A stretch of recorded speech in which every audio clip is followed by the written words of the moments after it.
guys, welcome to Simply Created. I've been dying to do this for such a long time to show my passion for food, DIY projects, and family in general. It would make me so happy for you to become part of my family by hitting the subscribe button and the notification and liking this video. My name is Jessica, and today we're going to be cooking dinner. So come with me on prepping and making a feast for my husband and my two girls. Can't wait to see you guys there. So today we are going to be cooking steak, also known as arranchera. And the ingredients that we're going to need for today is 1 white onion. I have 3 cloves of garlic here. I have 3 capfuls of white vinegar. We also have lime, and then I have my rub here. My rub includes Goya Adobo, which is my favorite. I use it to season all of my food. And then we also have onion and garlic powder, ground pepper, and Sazon. This adds color and amazing flavor as well to any of your meats. Then I also have a little bit of olive oil I'm going to be using here. We have a Ziploc bag to combine everything together. So let's get started. My steak has been cleaned and washed and has been laying on a few paper towels to get most of the juices out because, you know, we cleaned it. So let's go ahead and start with the seasoning. So I simply take my mix,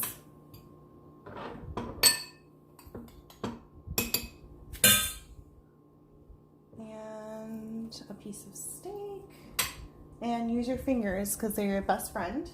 So we're going to go ahead and just start sprinkling the seasoning on the meat and patting that in. Flip it over, and you're going to continue to do that with the rest of the meat and toss it straight into your Ziploc bag.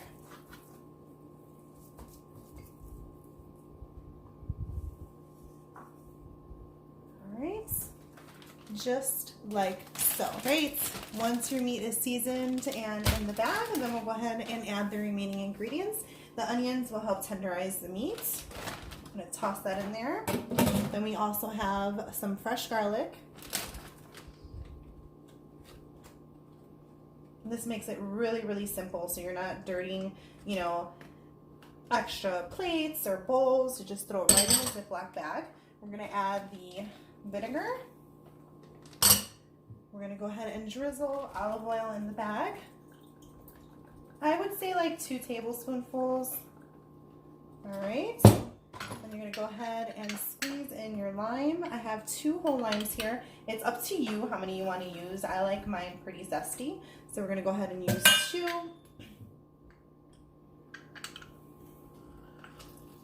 There we go. This one. And 2.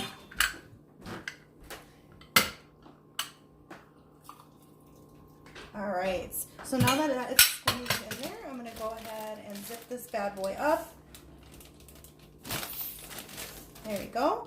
Mix all the ingredients, pop it in the fridge to marinate for an hour or so, and then we'll start making the rice. All right, so now that we have the steak in the fridge marinating, we're going to go ahead and start on the rice. We're going to need some chicken broth. I have reduced sodium here, so there's not too much salt content because I want to add some bouillon, which I have here to taste. We have 2 packets of our Sazon. We have some salt, and I'll show you what we're going to use that with later. We have cloves of garlic here, tomato, and white onion. Then we have medium grain rice here, and olive oil. So let's get started. So we're going to go ahead and take our non-stick. We're going to put our stove on. My stove goes from 1 to 9. We're going to go ahead and put this on a 7. We're going to drizzle olive oil at the bottom of your pan. Wait a few minutes for that to heat up.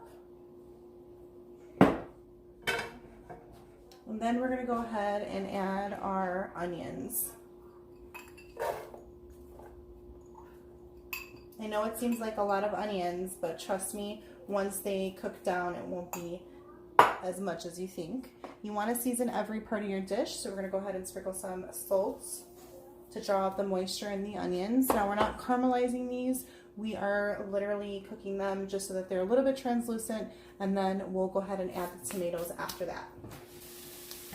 Okay, we're gonna go ahead and add our garlic.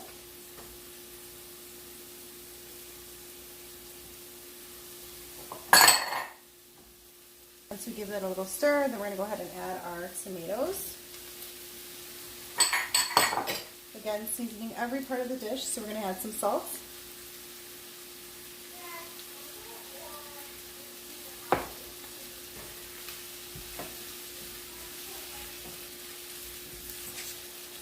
Now add our packet of Sazon.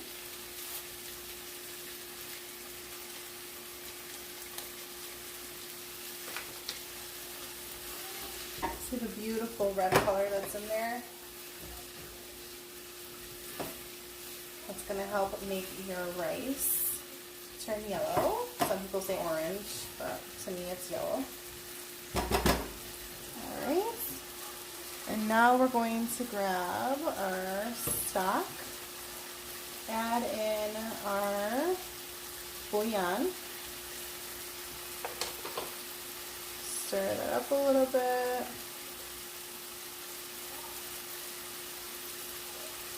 and put it off to the side to add our rice.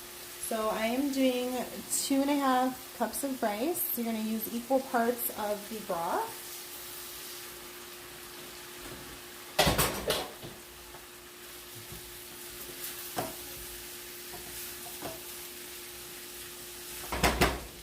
This is going to sit here as I'm continually stirring it.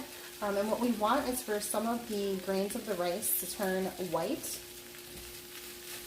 To cook it a little bit before we add our chicken broth. You don't want to leave it sitting for too long because you don't want to burn your rice.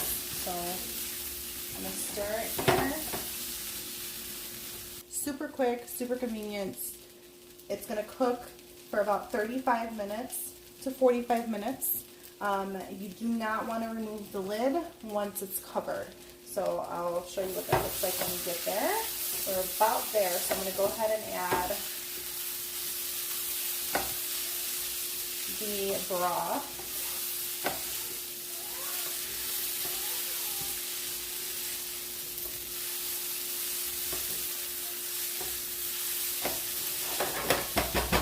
All right.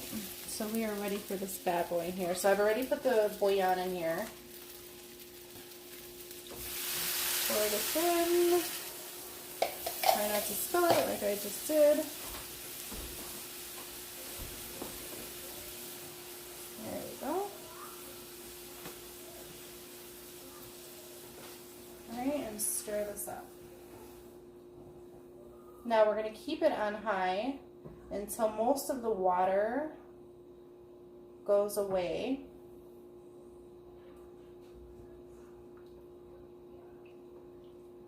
Give it a nice stir.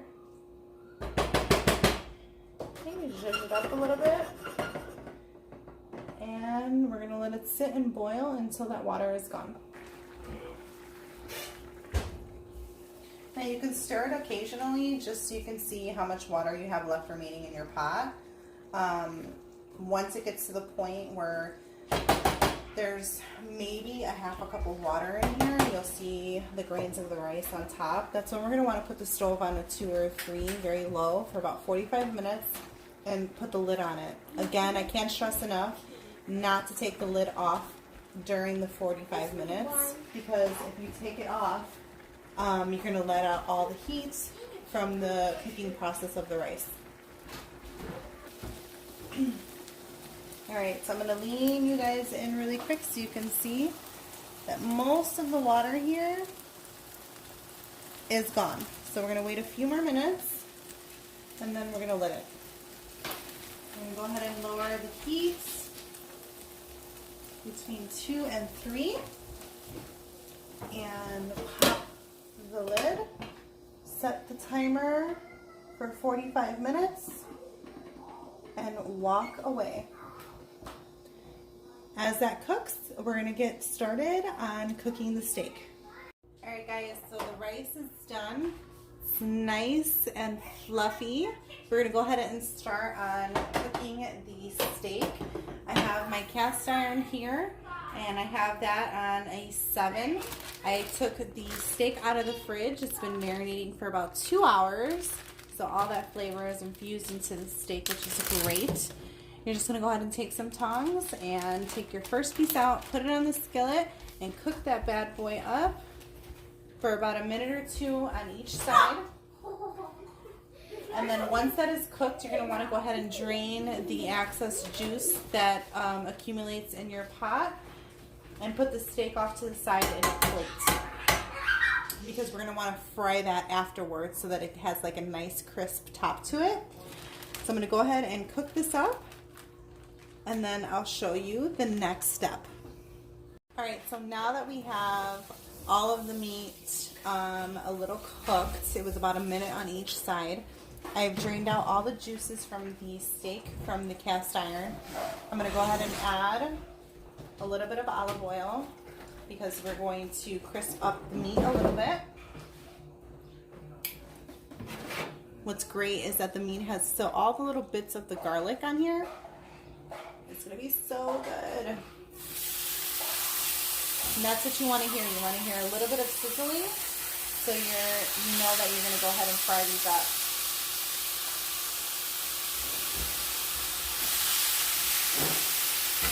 Now I still have my stove on a 7/8, so medium high.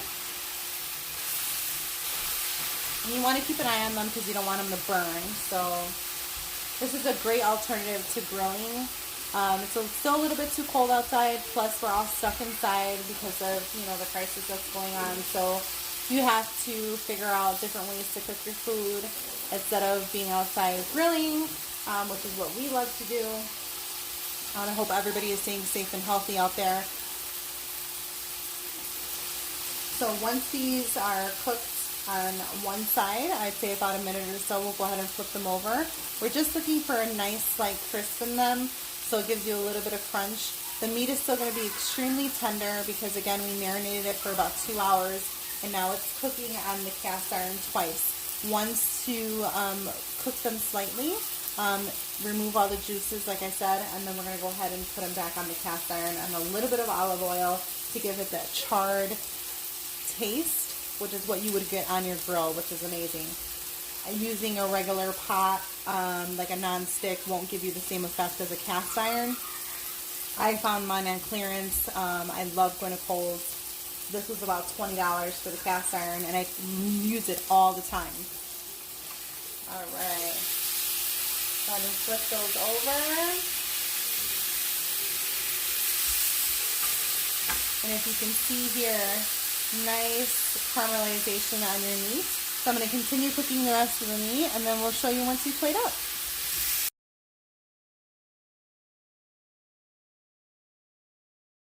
Wow. So I really hope that you liked the video and you enjoyed the food.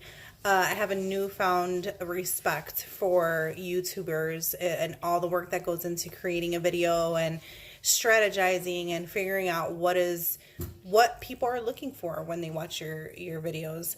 If you have any suggestions for new content or anything that you liked in the video, definitely share them with me. I can't wait to upload some more and get feedback from you guys. So yeah, here's the next one. Bye.